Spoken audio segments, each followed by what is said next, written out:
వాక్యానికి వచ్చాం. మీరు తొందరగా సర్దుకున్నట్లయితే చిన్న ప్రార్థన చేసుకుని వాక్యంలోనికి వెళ్దాం.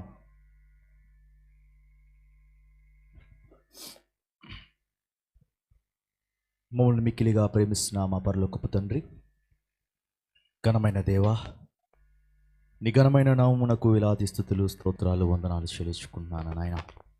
తండ్రి, ఇంతవరకు ఆదుకున్నావు, ఇంతవరకు మా పక్షముగా ఉన్నావు, ఇంతవరకు తండ్రి నీ తోడును సన్నిధిని అనుగ్రహించావు. నీకు వందనాలు తెలియజేస్తున్నాను నాయన. తండ్రి, పాటల ద్వారా మహిమ పొందారు ప్రభువా. అయ్యా, మా తోడుగా ఉండగా మాకు భయమేలా తండ్రి, నువ్వు ఉన్నందుకు నీకు వందనాలు తెలియజేస్తున్నాను ప్రభువా. కష్టంలో నష్టంలో మా తోడుగా ఉన్నావు, ప్రతి విషయంలో సహాయం చేసావు. మనుషులు ఎవరు లేకపోయినా నువ్వు ఉన్నావన్న ధైర్యమును మాకు చెప్పావు. నీకు వందనాలు తెలియజేస్తున్నాను ప్రభువా. తండ్రి, ఇదిగో నాయన, నూతన సంవత్సరం మొదటి పునరుత్థాన దినము తండ్రి, మొదటి రెండవ ఆరాధనలో తండ్రి నాయన నీ వాక్యము ప్రకటించాలని ఆశపడుతుండగా ఏం మాట్లాడినై ఉంటున్నారో మట్టి వంటి వాడినైనా నన్ను మరుగు చేసి నీ వాక్కులు నాకు మాకు అందించమని తండ్రి, నీ మాటలతో మమ్మల్ని బలపరచమని, తృప్తిపరచమని, ఆదరించమని బ్రతిమలాడుకుంటున్నాము నాయన. రెండంచులు గల ఖడ్గము చేత తండ్రి ఎవరిని తండ్రి నువ్వు ఆదరించాలని ఆశపడుతున్నావో తండ్రి, అయ్యా నీ వాక్కుతో తండ్రి అయ్యా నీ యొక్క కార్యము జరిగించమని బ్రతిమలాడుకుంటున్నాం తండ్రి. ఒక శబ్దాంతముగా నన్ను వాడుకొని నీ వాక్కులు నాకు అందించమని, సహాయం దయచేయమని, నాకు చేసిన వాగ్దానమును, బిడ్డలకు చేసిన వాగ్దానమును అయ్యా నెరవేర్చి నీ నామానికి మహిమ తెచ్చుకోమని, నీ సాక్షులుగా నిలబడడానికి సహాయం దయచేయమని, నీకే ఘనత మహిమ ప్రభావములు చెల్లిస్తుండగా సహాయం దయచేయమని యేసయ్య అతి పరిశుద్ధ నామమున స్తుతించి ప్రార్థించి వేడుకుంటున్నాను తండ్రి. ఆమేన్. అందరికీ వందనాలండి.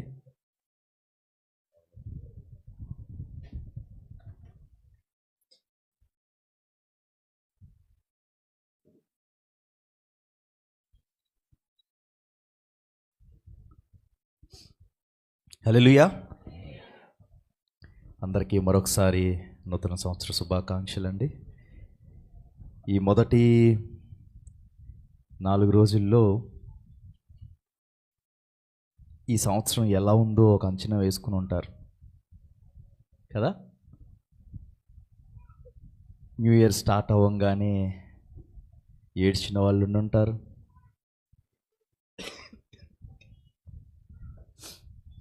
సంతోషంగా ఉండున్న వాళ్ళు ఉండుంటారు, బాధలు కలిగిన వాళ్ళు ఉండుంటారు, యాక్సిడెంట్లు కలిగిన వాళ్ళు ఉన్నారు, గొడవలైన వాళ్ళు ఉన్నారు. ఈ సంవత్సరము ఏంటి ఎంత భయంకరంగా ఉంది అనుకున్న వాళ్ళు ఉన్నారు. లేదా 25 ప్రారంభం అవగానే ఆశీర్వాదంతో ప్రారంభమయ్యి అబ్బా చాలా బాగుంది అనుకున్న వాళ్ళు ఉండుంటారు. నాకు చేసిన వాగ్దానం నెరవేరిపోయింది అనుకున్న వాళ్ళు ఉంటారు. ఇది నాకు చేసిన వాగ్దానానికి అర్థం ఇదేమో అనుకునే వాళ్ళు ఉంటారు. రకరకాల ఆలోచనలు కలిగి ఉంటారు. ఈ సంవత్సరం మొత్తాన్ని కూడా ఈ 4 రోజుల్లో అంచనా వేసుంటారు, అవునా కదా. ఎందుకంటే నాతో అన్నారు కొంతమంది, చక్కగా 31వ తారీఖు ఆరాధన అవంగానే వెళ్తున్నారు, ప్రమాదం జరిగింది. అలాగే వాళ్ళు అన్నారు నాతో ఈ సంవత్సరం అంతా ఇలాగే ఉండిద్దేమో అని. అలాగే 31 అర్ధరాత్రి చక్కగా బిర్యానీ తెచ్చుకుని తిన్నారు. వాళ్ళు అన్నారు ఈరోజు బిర్యానీ తింటే సంవత్సరం అంతా బిర్యానీయే తింటా ఉండొచ్చు అని చెప్పిన వాళ్ళు ఉన్నారు. ఆ మొదటి దినమును బట్టి లేదా ఈ 4 దినాలను బట్టి ఒక అంచనా వేసి ఉంటారు. కానీ దేవుని కార్యాలు కంటికి కనపడవు. సో ఈ 4 దినాల్లో మీ కంటికి కనబడినవి కానీ, మీ చెవికి వినబడినవి కానీ, మీ హృదయంలో మీకు గోచరమైనవి అర్థమైనవి కానీ దేవుని కార్యాలు అవునా కావా? చెప్పాలి. దేవుని కార్యాలు కంటికి, మరి ఇప్పుడు కనపడినవి కార్యాలా? ఒకవేళ దేవుని కార్యం అయింటే ఓకే, కాదనట్లేదు, జరుగుతాయి. మీకు నచ్చినవి, మీరు తలంచుకున్నవి, మీరు చూసినవి ఇవే అని అనుకుంటే గనక వాక్యము అలా చెప్పట్లేదు. ఉదాహరణకి మన వాక్యంలోకి వెళ్దాం. మొదటి సమూయేలు గ్రంథము 16వ అధ్యాయము మొదటి నుంచి కొన్ని వచనాలు చదువుకుందాం. అంతటా యెహోవా సమూయేలుతో ఇలాగు సెలవిచ్చాను, ఇశ్రాయేలీల మీద రాజుగా ఉండకుండా నేను విసర్జించిన సౌలును గూర్చి నీవెంతకాలము దుఃఖింతువు? నీ కొమ్మును తైలముతో నింపుము. బెత్లెహేమీయుడైన యెష్షయి యొద్దకు నిన్ను పంపుచున్నాను. అతని కుమారులలో ఒకని నేను రాజుగా నియమించుదును. చాలండి, ఇక్కడ నుంచి కొన్ని వచనాలు ఈ అధ్యాయం వివరించుకుంటా వెళ్తాను సమయాన్ని బట్టి. దేవుని మాట ప్రవక్త అయిన సమూయేలుకి ప్రత్యక్షమై ఇలా చెప్తుందంట, ఇశ్రాయేలీయుల మీద రాజుగా నియమింపబడిన సౌలు గురించి ఎంతకాలం నువ్వు దుఃఖపడతావు? ఇదిగో నేను ఒక నూతన క్రియ చేయుచున్నాను. ఇదిగో నేను ఒక రాజుని ఎన్నుకోబోతున్నాను, నియమించబోతున్నాను. నువ్వు దుఃఖించవు కానీ దుఃఖించకుండా ఏం చేయమన్నాడంటే, నీ కొమ్మును తైలముతో నింపుము. బెత్లెహేమీయుడైన యెష్షయి యొద్దకు నిన్ను పంపుచున్నాను. అతని కుమారులలో నేను ఒకని రాజుగా నియమించుచున్నాను. బెత్లెహేమీయుడైన యెష్షయాకి 8 కుమారులు. ఆ కుమారుల్లో ఒకరిని రాజుగా నియమించాలని దేవుడు నిర్ణయించాడు. ఈ నిర్ణయించిన విషయము కుమారులకి తెలియదు, ఈ నిర్ణయించబడ్డ విషయము యెష్షయికి తెలియదు. అంటే ఎవరి పట్ల కార్యము జరుగుతుందో ఆ విషయము వాళ్ళకి తెలియదు. కానీ ప్రవక్త అయిన సమూయేలుకి చెప్తున్నాడు కదా, నువ్వు దుఃఖపడకు, నేను ఒక నూతన క్రియ చేస్తున్నాను. ఈ క్రియ ఏంటి అంటే ఒక రాజుని నియమిస్తున్నాను. దానికి నువ్వు చేయాల్సిన పని ఏంటి అంటే, నీ కొమ్ముని తైలముతో నింపుము. కొమ్ము అంటే ఏం లేదండి, అక్కడ ఒక వీటికి ఉంటాయి కదా పైన జంతువులకి కొమ్ములు, ఆ కొమ్ముది లోపలంతా తీసేసి మొత్తం దాన్ని నీళ్ళ బుడ్డిగా వాడుకునేవాళ్ళు. నీళ్ళతో నింపుకుని వెళ్ళేవాళ్ళు దూర ప్రయాణాలు వెళ్ళేటప్పుడు. కానీ ఇక్కడ దేవుడు చెప్తున్నాడంటే, ఈ దినము నీళ్లు కాదు నింపాల్సింది, ఏంటి? తైలముతో నింపుకు వెళ్ళు. ఎందుకంటే నువ్వు వెళ్ళాల్సిన ప్రయాణము నువ్వు నీకు దాహం కాదు తీరాల్సింది. నేను ఒకరిని రాజుగా నియమిస్తున్నాను, అతన్ని నువ్వు అభిషేకించాలి. సరే, అప్పుడు వెంటనే సమూయేలు అన్నాడు, నేనెట్లు వెళ్ళుదును? నేను వెళ్ళిన సంగతి సౌలు వినిన ఎడల అతడు నన్ను చంపుననగా, యెహోవా నీవు ఒక పెయ్యను తీసుకుని పోయి యెహోవాకు బలి పశువును వధించుటకై వచ్చితినని చెప్పి యెష్షయిని బలి అర్పణకు పిలువుము. అప్పుడు నీవు చేయవలసిన దానిని నీకు తెలియజేతును. ఎవని పేరు నేను నీకు చెప్పుదునో అతనిని నీవు అభిషేకింపవాలని సెలవీయగా, సమూయేలు యెహోవా ఇచ్చిన సెలవు చొప్పున బెత్లెహేమునకు వెళ్ళెను. ఆ ఊరి పెద్దలు అతని రాకకు భయపడి, సమాధానముగా వచ్చుచున్నావా అని అడుగగా, అతడు సమాధానముగానే వచ్చితిని, మీరు శుద్ధులై నాతో కూడా బలికి రండి అని చెప్పి యెష్షయిని అతని కుమారులను శుద్ధి చేసి బలి అర్పించాను. చాలండి. సమూయేలంట యెహోవాతో దేవుడితో అన్నాడంట, రాజైన సౌలుకు భయపడి నేను ఎలా వెళ్తాను? ఒకవేళ సౌలు నన్ను ఏమన్నా చేస్తాడేమో అంటే, దేవుడు మళ్ళీ సమూయేలుకు ఒక ఆలోచన చెప్తున్నాడు. నువ్వు ఒక పెయ్యని తీసుకుని పోయి యెహోవాకు బలి అర్పిస్తానని చెప్పి ఊరిలోకి వెళ్ళు. అక్కడ యెష్షయిని పిలువు. యెష్షయిని పిలిచి బలి ఏంటి నేను దానికి పిలువుము. అప్పుడు నీవు చేయవలసిన దాన్ని నీకు తెలియజేతును. ఎవని పేరు నేను నీకు చెప్పుదునో అతని నీవు అభిషేకింపవాలని సెలవీయగా, సమూయేలు యెహోవా ఇచ్చిన సెలవు చొప్పున బెత్లెహేమునకు వెళ్ళెను. ఆ ఊరి పెద్దలు అతని రాకకు భయపడి, ప్రవక్తలు వచ్చినప్పుడు అంట ఆ ఊరిలో వాళ్ళు భయపడేవాళ్ళంట. ఎందుకంటే ఎప్పుడు కూడా ప్రవక్తలు ఊరిలోకి వెళ్ళారంటే ఏం చెప్పేవాళ్ళంటే, మీ చెడుతనము యెహోవా దృష్టికి అంగీకారంగా లేదు గనక యెహోవా కోపము రగులుకొనుచున్నది. మీరు బూడిద కట్టుకుని, మీరు గోనిపట్టా కట్టుకుని, బూడిద పూసుకుని ఏం చేయాలి? ఉపవాసం ఉండి. యోనా వెళ్ళాడు అక్కడికి, నినివేకేం చెప్పాడు? ఇదిగో నీ పట్టణాన్ని దేవుడు ఆశీర్వదిస్తున్నాడు కాబట్టి గంతులు వేసి ఆనందించన్నాడా? ఎప్పుడైనా సరే ప్రవక్తలు ఒక ఊరిలోకి వెళ్ళినప్పుడు, ఎప్పుడైనా ప్రవక్తలు కొంతమంది జనమును పిలిచినప్పుడు ఆ ఊరి వాళ్ళు భయపడేవాళ్ళంట. ఎందుకు భయపడేవాళ్ళంటే ఎప్పుడు బ్యాడ్ న్యూసే ఉండేది. సడన్గా ఇప్పుడు మిమ్మల్ని హెడ్ మాస్టర్ పిలుస్తుంది కాలేజీలో కానీ, లేదా మిమ్మల్ని హెడ్ మాస్టర్ పిలుస్తున్నాడు అని కానీ ఏమనుకుంటారు? మనలో ఏదైనా తప్పు ఉందనుకో, తప్పు చేసామనుకో, వెంటనే పోనీ హెడ్ మాస్టర్ దాకా ఎందుకు, పిల్లలు ఉన్నారు ఇంట్లో, ఒకడు లేడు బయటికి వెళ్ళి వచ్చాడు, రాగానే అరే నిన్ను మీ నాన్న పిలుస్తున్నాడు అనగానే కంగారు పడిపోతారు, భయపడిపోతారు. అలాగా యెషయా వస్తున్నాడని తెలియగానే అక్కడ ఉన్న వాళ్ళందరూ భయపడిపోయారంట. భయపడిపోయి యెషయాకి కౌరు పంపించారు. యెషయాతో మాట్లాడుతున్నారంట, అడుగుతున్నారంట ఏమని, యెషయా కాదు సార్, సమూయేలు వస్తున్నారని కానీ సమూయేలుని అడుగుతున్నారంట, నువ్వు సమాధానంగానే వచ్చుచున్నావా అని అడిగితే అతను ఏమన్నాడంటే, సమాధానముగానే వచ్చి తిని మీరు శుద్ధులై నాతో కూడా బలికి రండి అని చెప్పి యెషయి అతని కుమారులను శుద్ధి చేసి బలి అర్పించను. ఇక్కడ మనకి అనుకోవచ్చు, దేవుడు మాస్టర్ ప్లాన్ వేసి ఎవరిని పంపించాడు? సమూయేలుని బలి అర్పించడానికి పంపిస్తున్నాను అని చెప్పి పంపించాడు అని అనుకోవచ్చు. కానీ దేవుని మాస్టర్ ప్లాన్ నాకు చెప్పా కదా, దేవుని కార్యములు మనకి కనపడినా మనకు అర్థం కావు. చదివిన దాంట్లో ఈజీగా ఏముందంటే, సౌలు నన్ను ఏమన్నా చేస్తాడేమో అని భయపడితే దేవుడు దొడ్డిదారిన వెళ్ళరా బాబు అని చెప్పినట్టు, ఏంటి ఒక ఈయన్ని తీసుకెళ్ళు బలి అర్పిస్తానని చెప్పు, అప్పుడు అన్నీ చెయ్యి అని చెప్పాడని మనకు అర్థమవుతుంది. కానీ దేవుడు చేసే కార్యము ముందు ఏం చేశాడంటే, ఏ కుటుంబములో అయితే కార్యం చేస్తున్నాడో ఆ కుటుంబము వాళ్ళంతటా వాళ్ళు బలి అర్పించకపోయినా దేవుడు యాజకుణ్ణి నియమించి కుటుంబము తరపున వాళ్ళకి బలిని అర్పింపజేశాడు. ఎందుకో తెలుసా? ఆ కుటుంబం అంతా పరిశుద్ధపరచడానికి. హల్లెలూయా. దేవుని కార్యాలు మనకు అర్థం కావు, చదివినా అర్థం కావు, విన్నా అర్థం కావు, ఎవరిని చెప్పినా మనకు అర్థం కావు. ఇది చదివినప్పుడు ఎలా ఉండిద్దంటే, సౌలుకు భయపడి సమూయేలుని ఇలా తీసుకెళ్ళయ్యా, ఇలా దొంగతనంగా తీసుకెళ్ళు, ఏముంటాయంటే ఎవడన్నా పోలీసులు పట్టుకుంటారని చెప్పి మొత్తం అంతా కప్పేసి వేరే దాంతో తీసుకెళ్ళని చెప్పినట్టు కనబడిద్ది మనకి, పుష్ప మూవీలాగా. అంతేనా? చూసే ఉంటారు కదా చాలామంది.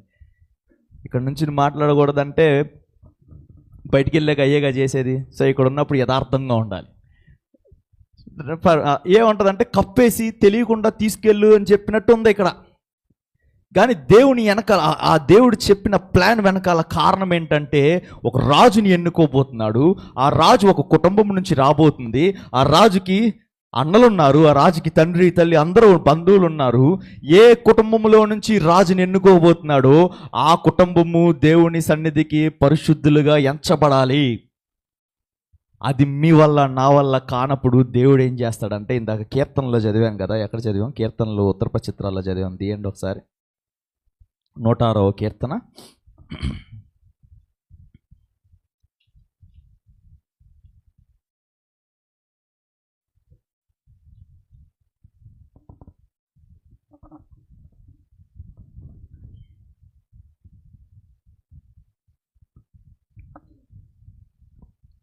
ముప్పై 39వ వచనము. తమ క్రియల వలన వారు అపవిత్రులైరి, తమ నడవడిలో వ్యభిచరించిన వారైరి, కావున యెహోవా కోపము ఆయన ప్రజల మీద రగులుకొనెను, ఆయన తన స్వాస్థ్యమందు అసహ్యపడెను, ఆయన వారిని అన్యుల చేతికి అప్పగించెను, వారి పగవారు వారిని ఏలుచుండిరి. తర్వాత 44 చదవండి. అయినను వారి రోదనము వారి తనకి వినపడగా వారికి కలిగిన శ్రమను ఆయన చూచెను, వారిని తలంచుకొని ఆయన తన నిబంధనను జ్ఞాపకం చేసుకునేను, తన కృపాబాహుమ్యం బట్టి వారిని కరుణించెను. ఇక్కడ వాళ్ళు ఎన్నో పాపాలు చేశారు, ఎన్నో అతిక్రమములు చేశారు, ఎన్నో దేవుడికి వ్యతిరేకమైన క్రియలు చేసినా ఎప్పుడైతే వాళ్ళు రోధిస్తున్నారో, దేవుని దగ్గర బాధపడుతున్నాడో, దేవుడంట ఆయన కృపాబాహుల్యము చొప్పున వాళ్ళని కరుణించాడంట. ఇప్పుడు మనలో కూడా ఎన్నో ఉంటాయి, కానీ దేవుడి సన్నిధిలోకి వచ్చి రోధించినప్పుడు, దేవుని దగ్గర బాధపడినప్పుడు అంట, దేవుడు వారికి చేసిన నిబంధనని ఎలా జ్ఞాపకం చేసుకున్నాడో అలాగా దేవుడు మనకు చేసిన వాగ్దానాలను జ్ఞాపకం చేసుకుంటాడు. జ్ఞాపకం చేసుకుని మనలో ఉన్న మంచిని బట్టి కాదు కానీ, మనలో ఉన్న యథార్థను బట్టి కాదు కానీ, ఆయన కృపా బాహుల్యమును బట్టి మనల్ని కరుణిస్తాడు. ఎందుకంటే వాగ్దానం చేసిన వాడు నమ్మదగిన వాడు. వాగ్దానం చేసినప్పుడు మనం ఒకలాగా ఉండొచ్చు, వాగ్దానం వచ్చిన తర్వాత వేరేలాగా మారిపోవచ్చు. కానీ దేవుడు మన పక్షముగా విజ్ఞాపన చేసి, అక్కడ యెషయి కుటుంబము పక్షముగా యాజకుని ఎలా అయితే పంపించి బలి అర్పించాడో, అలాగ మీ కొరకు ఎవరో ఒకరి ద్వారా ప్రార్థన చేయించి మీ పాపములకు పరిహారం చేయించి దేవుడు ఆయన నిబంధనను జ్ఞాపకం చేసుకుని మీ పట్ల తప్పకుండా నెరవేరుస్తాడు. హల్లెలూయా. సరే, ఇక్కడికి వచ్చేద్దాం. మన వాక్యంలోకి వచ్చేద్దాం. ఓకే. సమాధానంగానే వచ్చి తిని మీరు శుద్ధులై నాతో కూడా బలికి రండి అని చెప్పి యెషయిని అతని కుమారులను శుద్ధి చేసి బలి అర్పించాను. వారు వచ్చినప్పుడు అతడు ఎలియాబును చూచి, నిజముగా యెహోవా అభిషేకించువాడు ఆయన ఎదుట నిలిచి ఉన్నాడని అనుకునేను. అయితే యెహోవా సమూయేలుతో ఇలాగు సెలవిచ్చాను, అతని రూపమును అతని ఎత్తును లక్ష్య పెట్టకము. మనుష్యులు లక్ష్యపెట్టు వాటిని యెహోవా లక్ష్య పెట్టడు. నేను అతని త్రోసివేసి ఉన్నాను. మనుష్యులు పైరూపం లక్ష్య పెట్టుదురు కానీ యెహోవా హృదయము లక్ష్య పెట్టును. చాలండి. ఎవరిని చూచాడంట సమూయేలు? ఎలియాబుని చూచాడంట. ఎలియాబు యెషయి యొక్క మొదటి కుమారుడు. ధర్మశాస్త్రం ప్రకారం మొదటి సంతానము, మొదటి కుమారుడు ఎవరైనా ఉన్నారో వారిని యెహోవాకు ప్రతిష్ఠించాలి. ఎలియాబును కూడా ప్రతిష్ఠించే ఉంటాడు. ఇశ్రాయేలీయుడు ఇది కాబట్టి, ఎవరు బెత్లెహేము వాస్తవ్యుడు కాబట్టి. కానీ ఎప్పుడైతే సమూయేలు ఎలియాబుని చూచి, ఎలియాబంట చక్కగా ఎత్తుగా అందముగా బలంగా ఉండేవాడంట, అన్ని విద్యలు వచ్చినవాడంట. ఎప్పుడైతే యాజకుడు ఎలియాబుని చూచాడో యెహోవా ఏర్పరచుకున్న వాడు ఏమన్నాడు? ఇతడే. ఏమని? ఎలియాబుని నిజముగా యెహోవా అభిషేకించువాడు ఆయన ఎదుట నిలిచి ఉన్నాడు అని అనుకునేను. అయితే యెహోవా ఏమన్నాడంటే, నువ్వు రూపమును ఆయన ఎత్తును లక్ష్య పెట్టొద్దు. మనుష్యులు లక్ష్య పెట్టు వాటిని యెహోవా లక్ష్య పెట్టాడు. ఎప్పుడైతే యాజకుడు ఎలియాబును చూసి ఏమనుకున్నాడంటే, ఇదిగో దేవుడు రాజుగా చేయబోతున్న వాడితడే, ఇతనికి మంచి అందం ఉంది, ఇతనికి మంచి రూపం ఉంది, మంచి ఎత్తు ఉంది, మంచి బలసారుడు, చక్కగా ఉన్నాడు అన్నప్పుడు వెంటనే దేవుడు చెప్తున్నాడు, నీకు కనబడేది లక్ష్య పెట్టకు, ఎందుకంటే నువ్వు లక్ష్య పెట్టేది నేను లక్ష్య పెట్టను. తర్వాత ఇంకేమంటాడు? నేను అతనిని త్రోసివేసి ఉన్నాను. మనుష్యులు పైరూపమును లక్ష్య పెట్టుదురు కానీ యెహోవా హృదయమును లక్ష్య పెట్టును. అలాగే ఇంకా 2 చదివేసి మొత్తం వివరిస్తాను. తర్వాత యెషయా అబీనాదాబును పిలిచి సమూయేలు ఎదుటికి రప్పింపగా అతడు యెహోవా ఇతను కోరుకోనలేదనెను. అతడు యెషయి షమ్మాను పిలవగా అతడు యెహోవా ఇతనిని కోరుకొనలేదని. యెషయి తన 7 కుమారులను సమూయేలు ఎదుటికి పిలవగా సమూయేలు యెహోవా వీరిని కోరుకొనలేదని చెప్పి, నీ కుమారులందరూ ఇక్కడనున్నారా అని యెషయిని అడగగా, సరే అక్కడ నుంచి లాస్ట్ దావీదు దగ్గరికి వచ్చాడు. ఇప్పుడంట మొదట ఎవరిని పిలిచాడు? ఎలియాబును పిలిచాడు, తర్వాత అబీనాదాబును పిలిచాడు, తర్వాత షమ్మాను. మొదటి 3 కుమారులను వరుసగా పిలిచాడు. పిలిచినప్పుడు దేవుడు మొదటి కుమారుని పిలిచినప్పుడే సమూయేలుకి వార్నింగ్ ఇచ్చాడు. ఏంటంటే, నువ్వు పైరూపాన్ని లక్ష్య పెట్టకు, నువ్వు ఎత్తుని అందాన్ని లక్ష్య పెట్టకు, మనుషులు లక్ష్య పెట్టేదాన్ని నేను లక్ష్య పెట్టను. మనుషులు పైరూపాన్ని చూస్తారు కానీ నేను హృదయమును చూస్తాను. ఇది కాదు నేను చెప్తాను నీకు అన్నప్పుడు మొదటి 3 కుమారుని పిలిచాడు వరుసగా. తర్వాత మిగతా 4 కుమారుని 7 కుమారుని పిలిచాడు కానీ దేవుడు ఏం మాట్లాడాల. అప్పుడు సమూయేలు అడుగుతాడు, ఇంకా ఎవరన్నా ఉన్నారా? నీకు చేసిన వాగ్దానము నువ్వు అనుకుంటావు, ఏదైనా జరిగినప్పుడు ఎలియాబు కనపడినప్పుడు, ఎలియాబు కనపడినప్పుడు ఇదే అనుకుంటా దేవుడు నాకు చేసిన వాగ్దానం అనుకోవచ్చు. ఉదాహరణ చెప్తాను. ఒక ఆయనకి వాగ్దానం వచ్చింది. ఏమనంటే, నేను నీకు మరలా వాయిద్యములు వాయించేవారు గుంపులో, నాట్యము వారి గుంపులో మరలా చేరుస్తానని చెప్పి. ఆయన ఏమనుకున్నాడంటే, పర్సనల్ విషయం. వాళ్ళ ఇంట్లో ఏదో కార్యము చేస్తాడనమాట, దేవుడు నన్ను సంతోషపరుస్తాడని అనుకున్నాడు. ఎలియాబును చూసి ఇదే దేవుని వాగ్దానం అని భ్రమపడతాం చాలామంది. అంటే మనకి తెలిసిన వాటిని చూసి, అందమును చూసి, లేదా సౌందర్యమును చూసి, ఎత్తును చూసి, లేదా జరుగుతున్న పరిస్థితులను చూసి, వ్యాపారంను చూసి, ఉద్యోగమును చూసి, ఏదో చూసి ఏమనుకుంటామంటే ఇదేమో వాగ్దానం అనుకుంటాం. కానీ దేవుడు పై రూపముని కాదు, దేవుడు చేసే కార్యాలు మన కంటికి కనపడవు. చెప్పా కదా ఫస్ట్లో, కంటికి కనపడవు, అది కాదు దాని వాగ్దానం. అసలు అర్థం ఏమో తెలుసా? వాయిద్యములు వాయించే వాళ్ళు మందిరములో ఉంటారు. దావీదు వలె నాట్యమాడుతూ దేవా నిన్ను స్తుతించే వాళ్ళు మందిరంలో ఉంటారు. మరలా నిన్ను వాయిద్యములు వాయించేవారి గుంపులోను, నాట్యం వాయించే వాళ్ళ గుంపులోను చేరుస్తానంటే ఇంట్లో గొప్ప కార్యం చేసి డ్యాన్స్ వేయిస్తామని కాదు, మరలా నిన్ను మందిరంలో చేరుస్తానని. హల్లెలూయా. వాక్యానికి చాలా మర్మం ఉంటుంది. వాక్యం వెనకాల దేవుని యొక్క అర్థం ఉంటుంది. యెషయాని పెయ్యిని తీసుకువెళ్ళి బలి అర్పించాను కానీ దొంగదారిలో వెళ్ళిరా బాబని కాదు, దాని వెనకాల ఒక ఆత్మీయ అర్థం ఉంటుంది. అది అర్థం చేసుకున్నప్పుడు వాగ్దానం యొక్క నిజమైన అర్థము, దాని మాధుర్యము మనకి తెలుస్తుంది. ఎలియాబు కనపడంగానే, చిన్న కార్యం కనపడంగానే దేవుడు చేసే కార్యం ఇదే అని అనుకోవద్దు. అబినాదాబు కనపడంగానే ఇంకోటేదో రాగానే దేవుడు చేసే కార్యం ఇదే అనుకోవద్దు. ఈ మొదటి 4 దినాల్లో కనపడింది చూసి దేవుడు చేసే కార్యం ఇదే అని అనుకోవద్దు. దేవుడు చేసే కార్యము నీ ఊహకి నా ఊహకి అందనిదై ఉంటుంది. నీ ఊహకి నా ఊహకి తెలిసిపోతే దేవుడితో పని లేదు. మొదటి 7 కుమారులను తీసుకొచ్చాడంట, మొదటి 7గురిని తీసుకొచ్చాడంట. దేవుడు చేసిన వాగ్దానం ఇదేమో అని. కానీ దేవుడు మాట కూడా మాట్లాడలేదు. తర్వాత అడిగాడు, సమూయేలు అడిగాడు. ఏమని అడిగాడంటే, ఉన్నారా అని యెషయాని అడగగా, ఇంకను కడసారి వాడున్నాడు, అయితే వాడు గొర్రెల కాయుచున్నాడని చెప్పాను. అందుకు సమూయేలు, నీవు వాడిని పిలవనంపింపుము, అతడిక్కడికి వచ్చే వరకు మనం కూర్చుందుమని యెషయాతో చెప్పగా, వాడు వాడిని పిలవనంపించి లోపలికి తోడుకుని వచ్చాను. అతడు ఎర్రని వాడును, చక్కని నేత్రము గలవాడును, చూచుటకు సుందరమైన వాడునై ఉండెను.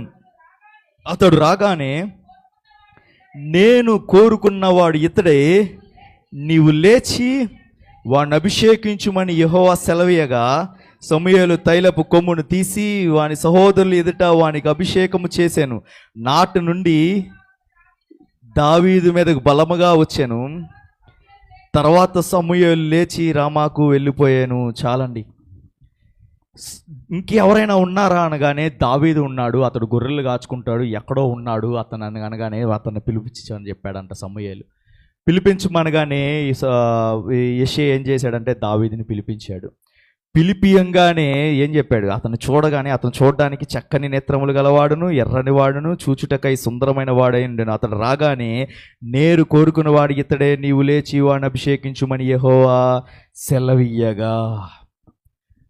మొదట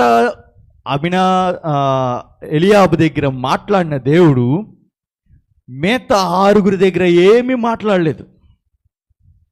సమూయేలుకి అప్పుడే వార్నింగ్ ఇచ్చాడు. ఏంటంటే, ఇది కాదు, నేను చెప్తా నీకు, నువ్వు చూసేదాన్ని. ఎందుకంటే ఇప్పుడు మొదటి ఆదివారంన మాట్లాడుతున్న దేవుడు ఇప్పుడే మీరు గ్రహించాలి. గ్రహించాలంటే, మీరు అనుకున్నది కాదు దేవుని చేసే కార్యము. దేవుడు మన ఊహకందని కార్యము చేస్తాడు. నువ్వు ఇది అడుగుతున్నావు, ఇచ్చేసాడు అనుకో, నేను అడిగాను ఇచ్చేసాడు కాదు.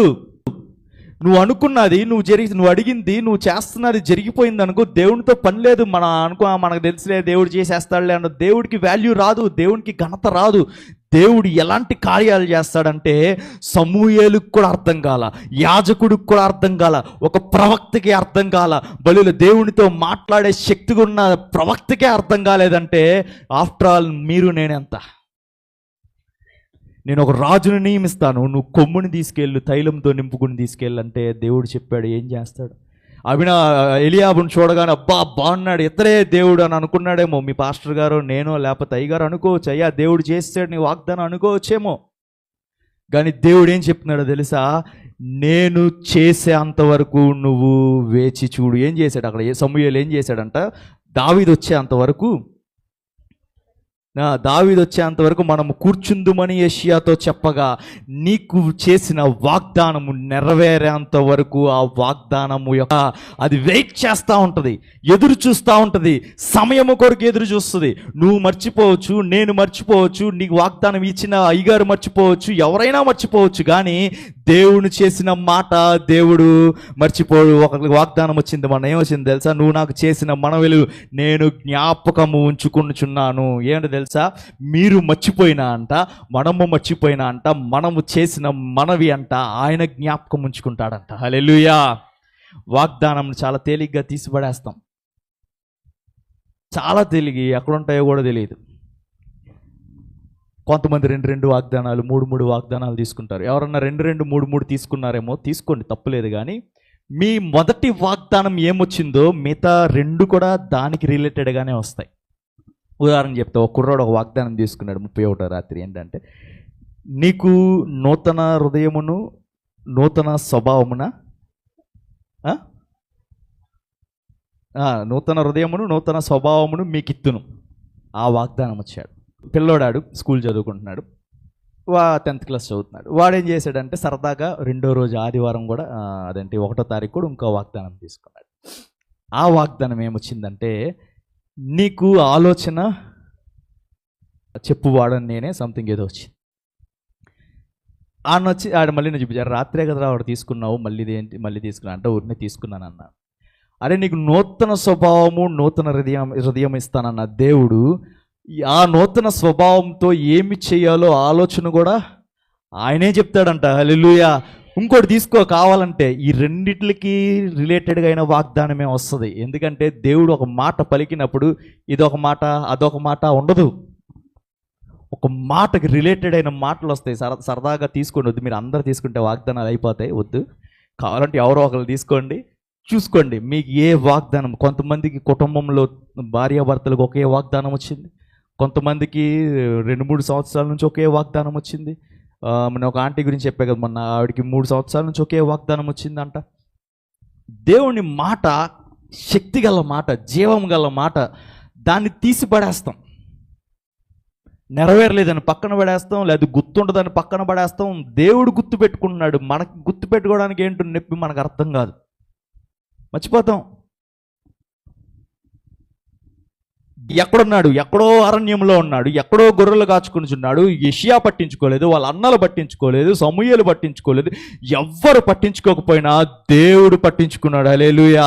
నువ్వు ఎక్కడున్నా, ఏ పరిస్థితిలో ఉన్నా, దేవుడు చేయబోయే కార్యము ఎంత అగాధంలో ఉన్నా, ఎక్కడ ఏ లోతుల్లో ఉన్నా, నీకు ఇది అసాధ్యం అనిపించినా, అసలు లెక్కకు తీసివేసినా, ఇది అవ్వదులే అని వదిలేసినా, దేవుడు నిర్ణయించుకుంటే ఎవరు త్రోసివేసినా ఆయన మాత్రం తీసుకొచ్చి ముందు నిల్చోబెడతాడు. హల్లెలూయా.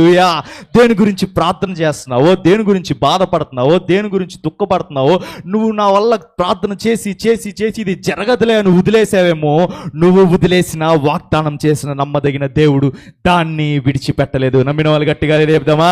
హల్లెలూయా. ఒక సమయాన్ని తీసుకొచ్చి నిలబెడతాడు.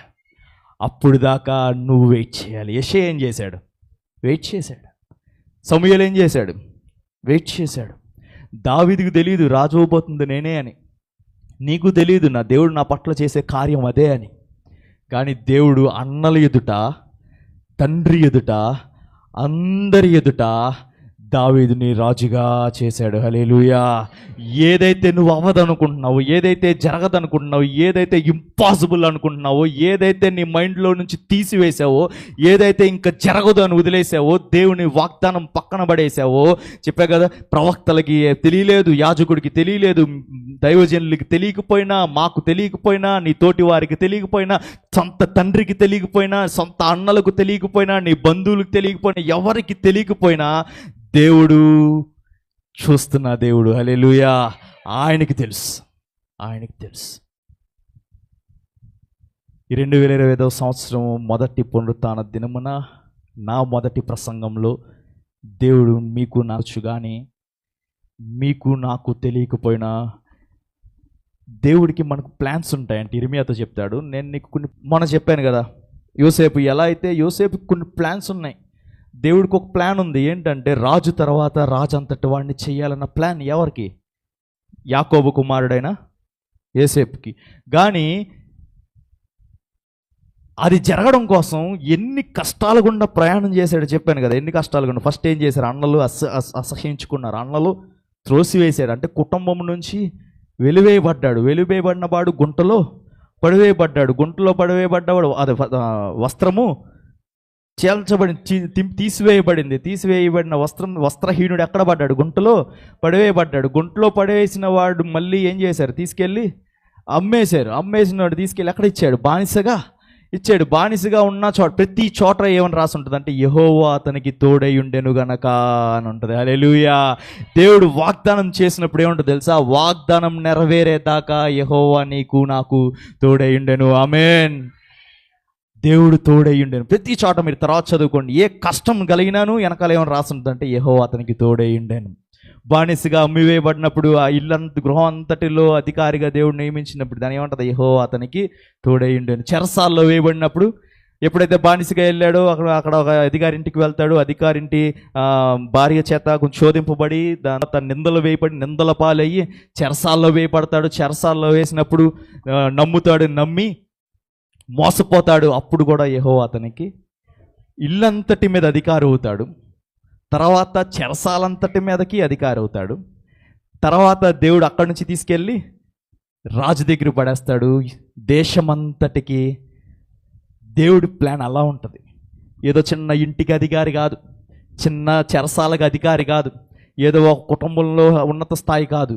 దేవుడు మనకి వాగ్దానం చేసినప్పుడు, దేవుడు మన పట్ల ఒక ప్లాన్ కలిగినప్పుడు దేశానికే అధికారిగా ఉంచాలని ఆశపడతాడు. హల్లెలూయా. పిల్లోడు ఏమయ్యాడు తెలుసా? ఐగుప్తు దేశానికి రాజంతటి వాడయ్యాడు. రాజు ఏం చెప్తే అది జరిగేదంట. ధాన్యం ఎలికి ఇవ్వండి, ఎంత ఇవ్వండి అంత ఇవ్వండి, ధాన్యం తెచ్చిన రోగం మళ్ళీ దాంట్లో పెట్టేసి రిటర్న్ ఇచ్చేయండి, ఏమి చెప్తే అది జరిగేదంట. ఎక్కడ వాడాడు తెలుసా?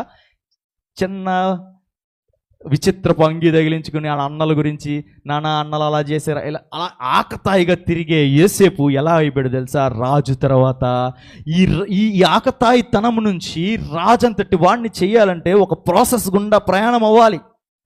దేవుడిచ్చిన ఈ వాగ్దానం నీ కంటికి కనపడదు. నీ కంటికి కనపడాలి అంటే, నీ హృదయానికి గోచరం అవ్వాలంటే, నీ చెవికి వినపడాలి అంటే నువ్వు ఒక ప్రాసెస్ గుండా ప్రయాణం అవ్వాలి. ఎప్పుడైతే ఈ ప్రాసెస్ గుండా ప్రయాణం అవుతున్నావో నీకు అబినాదాబు కనపడవచ్చు, నీకు ఎలియాబు కనపడవచ్చు, నీకు షమ్మా కనపడవచ్చు, నీకు మిగతా నలుగురు కనపడవచ్చు, నీకు గుంటలు కనపడవచ్చు, నీకు అన్నలు కనపడవచ్చు, వస్త్రహీనత కనపడవచ్చు, నీకు నిందలు కనపడవచ్చు, నీకు అవమానాలు కనపడవచ్చు, ఇవన్నీ ఉండొచ్చు. కానీ యోసేపుకి ఏం కనపడిందో తెలుసా? దేవుడు చేసిన కళలు ఒకటే కనబడినాయి. దేవుడిచ్చిన కళ. హల్లెలూయా. ఇప్పుడు నువ్వు ఎన్ని గుండా ప్రయాణం చేస్తున్నప్పుడు ఈ 2025లో నేను చెప్పాక మొన్న లాస్ట్ సండే చెప్పినప్పుడు 25 అంతా సంతోషంగా ఉంటుందని అయ్యగారు కానీ నేను కానీ ఎవరైనా దైవజనం నమ్మొద్దు. యోసేపు దారి సంతోషకరమైన దారేం కాదు. రాజు చేసాడు. రాజు అంతటి రాజు అవ్వాలంటే ఎన్ని బాధల గుండా ప్రయాణం చేశాడు తెలుసు. ఏ ఒక్క చాటు కూడా దేవుడు అన్యాయస్తుడు అన్న మాట పలకలేదు. దేవుడు నాకు ఇది చేయలేదన్న మాట పలకలేదు. ఎంతగా కృంగిపోయి ఉంటాడు. సొంత అన్నలు, ప్రేమించిన అన్నలు కొట్టేసి తీసుకెళ్ళి గుంటలో పడేస్తే, మీ ఇంట్లో వాళ్ళే, మీ సొంత వాళ్ళే మిమ్మల్ని మోసం చేసేసి ఆస్తంతా రాయించేసుకుని మిమ్మల్ని రోడ్డు మీద గెంటేశారు అనుకోండి. ఈ 2025లో ఎవరు నిజంగా జరిగిందని తిట్టుకోవద్దు. గెంటేశారు అనుకోండి. 2025 సంతోషంగా ఉంటుందని చెప్పారు అయ్యగారు. ఇంటి ఇలా అయ్యింది. నేను చెప్పలేదు, నేను నమ్మను. దేవుని కార్యం జరగాలంటే కష్టాల గుండా ఇరుకు మార్గమున ప్రవేశింపాలి. విశాలమైన మార్గంలో అందరూ వెళ్ళాలని ఆశపడతాడు, కానీ ఇరుకు గల మార్గంలో ఎవరు వెళ్ళరు. నెరవేరేంత వరకు కూడా దావీదు ఏం చేశాడు తెలుసా? పొద్దున్నే లేగడం, అరణ్యానికి వెళ్ళడం, గొర్రెలను కాసుకోవడం, రాత్రి దాకా ఉండడం, క్యారేజ్ కట్టుకుని వెళ్ళడం, అక్కడే సద్దన్నం తినడం, ఎలుకబంటి వచ్చిందా లేకపోతే సింహం వచ్చిందా వాటి నుండి గొర్రెల్ని కాపాడుకోవడం. ఈజీ లైఫ్ ఏం కాదు దావీదు రాజు అవ్వక ముందు కష్టాలు గుండానే వెళ్ళాడు. అన్నలందరినీ తీసుకొచ్చి బలి అర్పించినప్పుడు, శుద్ధి చేసినప్పుడు దావీదు ఎక్కడున్నాడు? ఎక్కడో దూరంగా. నీ పక్షాన నీ వాగ్దానం చేసినప్పుడు ఈ బాగుండిపోవాలి, నాకు 25 అంతా బాగుండాలి అంటే జరిగే పని కాదు. వాక్యానుసారం కాదు అది. ఏంట్రా బాబు ఎప్పుడు కష్టాలే కష్టాలే చెప్తున్నాడు. ఎందుకంటే కష్టాలలో దేవుడు మనకి కష్టములో నష్టములో తోడు ఉన్నావు, ఉన్నావు, కష్టములో నష్టములో నా తోడు ఉన్నావు, వేదనలో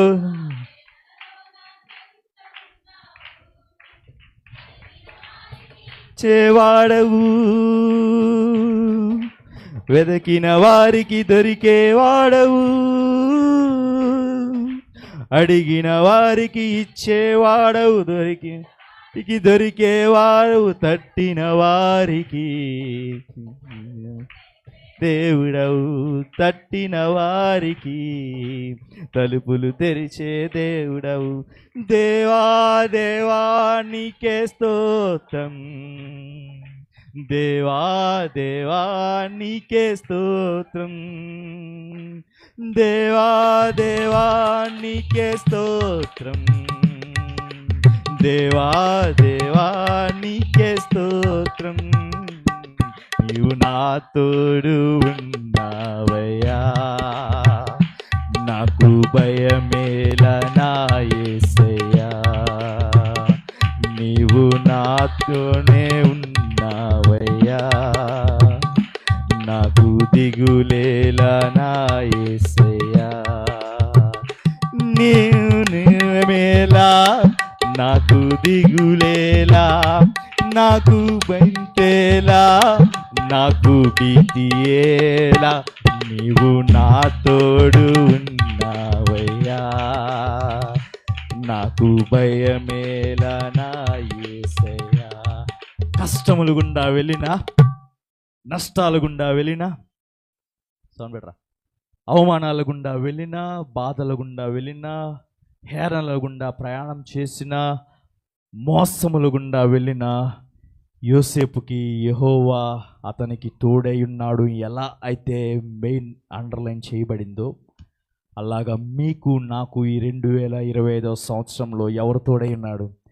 దేవుడు తోడై ఉన్నాడు. హల్లెలూయా. కష్టముల వైపు చూడొద్దు, గుంటల వైపు చూడొద్దు, మోసం చేసిన అన్నల వైపు చూడొద్దు, నిందలు వేసిన అధికారుల వైపు చూడొద్దు, చెరసాల వైపు చూడొద్దు. దేవుడు నీకిచ్చిన వాగ్దానము నెరవేర్చే ప్రాసెస్లో ఉన్నాడు. హల్లెలూయా. ట్రస్ట్ ఇన్ ద ప్రాసెస్ అని ఉంటుంది ఇంగ్లీష్లో. అంటే దేవుని యొక్క ప్రక్రియను, ప్రాసెస్ని మనము నమ్మాలి. యోసేపు నమ్మాడు, ఎప్పుడు కూడా వెనక తిరగలేదు. ఎప్పుడు కూడా దేవుడు నన్ను ఇలా నా పనులు నించుంది, నా అన్నల పనులు పడుకున్నాయి, లేకపోతే నాకు సాష్టాంగ నమస్కారం చేసాయి, సూర్యచంద్ర నక్షత్రం అని చేసిన దేవుడు ఏంటి, నాకు ఈ జీవితం ఏంటి అని అనలేదు ఎప్పుడు కూడా. మనం ఎన్నిసార్లు అని ఉంటాం, 24 వాగ్దానం తీసుకుని ఉంటాం. 24 వాగ్దానం తీసుకున్న తర్వాత డిసెంబర్ నెల దాకా ఎన్నోసార్లు అని ఉంటాం, వాగ్దానం నెరవేరకుండా వెనక్కి వెళ్ళిపోయింది. ఇప్పుడు 23 తీసుకుని ఉంటాం అని ఉంటాం, 25 తీసుకుంటాం. అనే పరిస్థితులు వస్తాయి, రావాలి. ఎందుకంటే దేవుడు ఒక ప్లాన్ చేస్తున్నాడు. ఒక శిల్పం చెక్కాలి అంటే దాని మీద పడాలి, దెబ్బలు పడతా ఉంటేనే, అది సినిమా పాట కాదు, కొడతా ఉంటేనే, దానికి దెబ్బ పడతా ఉంటేనే ఒక అందం వస్తుంది దానికి. దేవుడు మీ పట్ల చేసే కార్యమును అర్థం చేసుకోవడానికి ప్రయత్నించండి. మీకు అర్థమైన రీతిగా ఇదే, ఈ అభినాదాబే, ఈ ఎలియాబే, ఈ షమ్మా అనుకుంటే దేవుని చేసే కార్యము కాదు. కానీ అది దేవా నువ్వు నా పట్ల చేయాలనుకున్న కార్యము గొప్పదే అని నేను ఈరోజు విన్నాను నాయన. అది ఏదైనా సరే దానికి సిద్ధంగా ఉండే మనస్సు నాకు దయచేయమని ప్రార్థన చేయండి. హల్లెలూయా. ఎందుకంటే చెప్పా కదా, సంతోషాలు వచ్చేవి, ఆ ప్రాసెస్ గుండా తీసుకువెళ్తాడు. ఆ ప్రాసెస్ గుండా తీసుకువెళ్ళినప్పుడు, ఆ దారి గుండా తీసుకువెళ్ళినప్పుడు ఎన్నో శ్రమలు వస్తాయి, కానీ దేవుడు మనకి తోడై ఉన్నాడు. యేసు ప్రభుని సిలువేకి ముందు డైరెక్ట్గా తీసుకెళ్ళిపోయి సిలువ ఎక్కిచ్చేలా, సిలువను మోసుకుంటూ నడిచాడు, కొంత దూరం నడిచాడు. తను చేయాల్సిన క్రియ జరగాల్సిన క్రియ జరగక ముందు కొరడాలతో దెబ్బలు తిన్నాడు, ఉమ్మి వేయబడ్డాడు, సిలువ మోసుకుంటూ వెళ్ళాడు, ముళ్ళ కిరీటం గుచ్చబడింది. దేవునియే నన్ను పోలి నడవండి అంటే ఏంలే, ఆయన జీవితంలో ఏమేం జరిగాయో అన్నీ మన జీవితంలో జరుగుతాయి. దానికి మనం తల వంచాలి. సిలువను మోసుకుంటూ వాక్యం చెప్తుంది, నీ సిలువను ఎత్తుకుని వెంబడించు అంటే యేసుప్రభు సిలువ మోసుకుంటూ వెళ్తాడు, మనం కూడా సిలువ మోసుకుంటూ వెళ్తాం. ఆ సిలువ తిరిగి వచ్చేసరికి దేవుడు మనల్ని సిలువేయడు, కానీ ఆయనే మన కొరకు సిలువ వేయబడ్డ గొప్ప దేవుడు. హల్లెలూయా. కాకపోతే మనం ఆయన వెనకాల వెళ్ళడమే, కానీ ఆ భారమంతా ఆయన మోస్తాడు. దాన్ని మనం జస్ట్ అలా పట్టుకోవడం అంతే. మెట్లు ఎక్కేటప్పుడు ఏమైనా వెయిట్ ఎక్కించేటప్పుడు పైనోడు ఇలా పట్టుకుంటాడు అంతే, వెయిట్ అంతా ఎవరి మీద పడుతుంది? కిందోడి మీద పడుతుంది. అది జస్ట్ సపోర్ట్ ఇవ్వడమే. అలాగా మనం జస్ట్ పట్టుకోవడానికి ఇష్టపడటమే. ఆయనే మోసుకుంటూ వెళ్తాడు. ఎంతవరకు మోస్తాడంటే, ఎంతవరకు వెయిట్ చేస్తాడంటే, దావీదు వచ్చేంతవరకు వెయిట్ చేశాడు. ఎవరు? సమూయేలు, యెషయా. దావీదు రాగానే ఆయన ఇదిగో యెహోవా అభిషేకించేవాడు ఇతనే అని చెప్పి తను తెచ్చుకున్న కొమ్ములో ఉన్న తైలమును పోసి అన్నల ముందు, రాజు ముందు అభిషేకించి రాజులాగా అతన్ని అభిషేకించాడు. హల్లెలూయా. ఈ విషయం తర్వాత సౌలుకు తెలిసింది. తర్వాత ఇదంతా తర్వాత స్టోరీ. ఇప్పుడు నీ పక్షముగా దాచి ఉంచిన మేలైన క్రియైన వాగ్దానపు ఫలితమైన అందరి ముందు దాన్ని దేవుడు నెరవేర్చి నిన్ను ఉన్నత స్థాయిలో ఉంచునుగాక. ఆమేన్. ఇది నమ్మండి. కష్టాలు వస్తాయి, రావని నేను చెప్పను, కానీ మనకి దేవుడు తోడుగా ఉన్నాడు. వాగ్దానం చేసిన వాడు నమ్మదగిన వాడు. వాటి కోసం ఎదురు చూడండి. వాగ్దాన ఫలముల కోసం ప్రార్థన చేయండి. దేవుడి చిన్న మాటలు తన వినికిడిలో దీవించునుగాక. మీ అందరికీ నా హృదయపూర్వక వందనాలు.